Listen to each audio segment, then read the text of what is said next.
ان کے دو کاروباری بھائی جو کہ بھتہ مافیا کی نظر ہو جاتے ہیں، بھتہ وصولی کے لیے کالز کرتے ہیں اور انکاری پر اپنی جان سے ہاتھ دھو بیٹھتے ہیں۔ اور پہلے ایک بھائی کو قتل کیا جاتا ہے، اس کے کیس کی پیروی کرنے والے دوسرے بھائی کو بھی قتل کر دیا جاتا ہے۔ میرا بھائی فیصل بٹ جو ہے وہ کیبل کا نیٹ کا کام کرتا تھا، تو عمران پستول نے اس سے بھتے کے لیے اسے 5-6 مرتبہ کال کی، کیونکہ اس نے بولا تھا کہ میں تمہیں قتل اس طریقے سے کرواؤں گا کیونکہ تم نے نیٹ کے مجھے بھتہ بھی نہیں دیا اور تجھے میرا پتہ بھی نہیں، پھر تم نے مجھے گالیاں بھی دی۔ پھر وہ فون کرتا تھا، وہ بھی تنگ آ گیا، وہاں اس نے میرے بھائی کو گالی نکالنا شروع کر دی۔ تو میرے بھائی نے پھر اس کے والدین کو بتایا کہ یہ آپ کا بیٹا ایسے کر ہے، اتنا نقصان کر کے بھی میں اسے بولوں کہ واپس ہو مجھے گالی نکال۔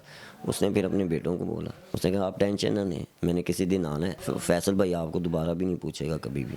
وہی بات ہوئی، عمران پستول نے کسی کے ذریعے اس سے رابطہ کیے، اسے بولا تم 2 لاکھ لے لو، فیصل کو قتل کرو، سکون سے گھر میں آ کر بیٹھو۔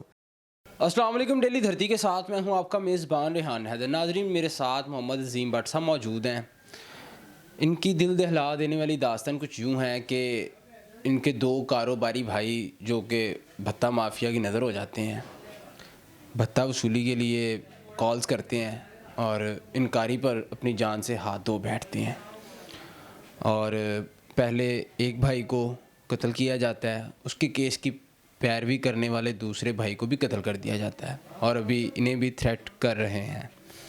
کیا معاملات تھے، کیا وجہ بنی، کون ہے ملزمان، کون کون اس سارے معاملے میں ملوث ہیں، ان سے جانتے ہیں۔ السلام علیکم۔ وعلیکم السلام جناب۔ بٹ صاحب، آپ کا دکھ بہت بڑا ہے، 2 بھائی دنیا سے چلے جانا اور اس طرح بے دردی سے قتل ہو جانا، ہم آپ کے غم میں برابر کی شریک ہیں۔ مجھے بتائیے گا کہ آغاز کہاں سے ہوا؟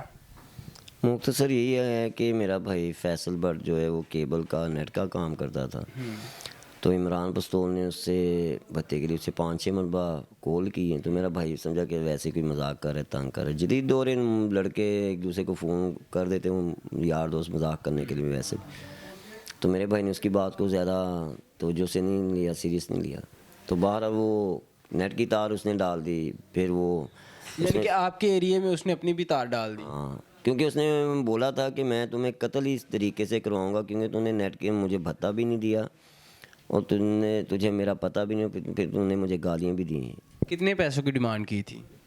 وہ اصل میں کاروباری شخصیت کو دیکھتا ہے کہ اس کی کتنی پسندی ہے، پھر اس کے مطابق جہاں تک مجھے لگتا ہے 2-3 لاکھ کم سے کم، یا مہینہ 5 لاکھ روپیہ، یعنی کہ مہینہ 5 لاکھ روپے وہ مانگ رہے تھے کہ آپ نے ہر منتھ مجھے دینے۔ لازمن ہے کیونکہ اسے پتہ بھی اس کے کتنے کاروبار ہیں، کیا اس کے پاس ہے، کیونکہ جس لڑکے کے ذریعے اس نے قتل کرایا اسے سارا کچھ، جس کا نام وہاب ہے، اسے سارا کچھ پتہ ہے کہ فیصل بھائی کے پاس کتنا پیسہ ہے۔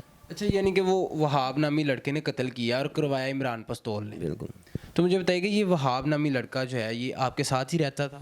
یہ ہمارے ساتھ ہی رہتا تھا، اس کا گھر ہمارے گھر کے بالکل سامنے ہے، گھر بالکل سامنے ہے، ہمارے یہیں پیدا ہوا ہے، اور یہ کہہ لیں کہ شادی بھی ہمارے سامنے اس کی ہوئی، یعنی کہ شروع سے اتنے ایک دوسرے کے محلے داری اسلام دعا تھی۔